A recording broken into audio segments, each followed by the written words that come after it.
them stay. These are people, and this isn't a great advertisement for their value as citizens.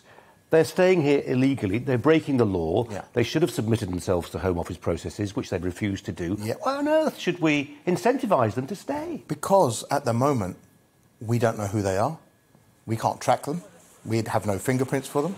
We have no identities for them. First of all, that's a national security risk. You've got 1.5 million people who are ghosted into the system. Secondly, they're being abused by potential employers. Now, a lot of people say, well, actually, that's their fault. They shouldn't be here without a visa.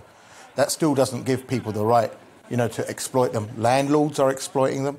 They're being exploited by criminal gangs, workers. We've seen them working on beaches or, working in farms or somewhere like this. Thirdly, they don't pay no tax or national insurance because they haven't got any NI numbers. They haven't got any UTR numbers.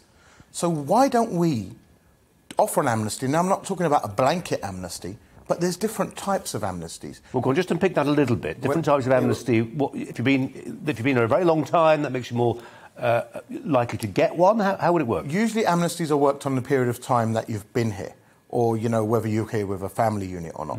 However, let's just take it a different way. Let's say if you're here and you're willing to contribute to society and you can prove it, then... How do you prove it? You've got no work record.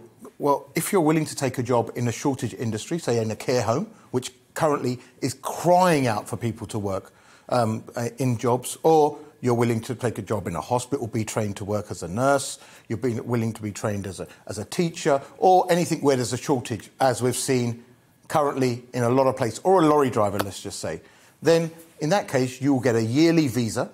You pay for it. You have to earn over X amount of money. You pay into the tax system. You're not allowed to take benefits. And you won't get your permanent residency to, say, 10 years' time? You know the way the Home Office works. Yeah. That sounds like a huge administrative burden for a Department of State that's struggling with all kinds of other things right now. Well, it costs £10,000 to deport someone. Times that by 1.5 million. It's less of a burden than that to the British government. Who's going to pay? The taxpayer. Does the taxpayer want to pay to try and deport these people, which isn't going to happen, which the government say is not going to be happen? Or do we bring these people into the system and let them pay tax and make immigration work for us rather than us working for immigration?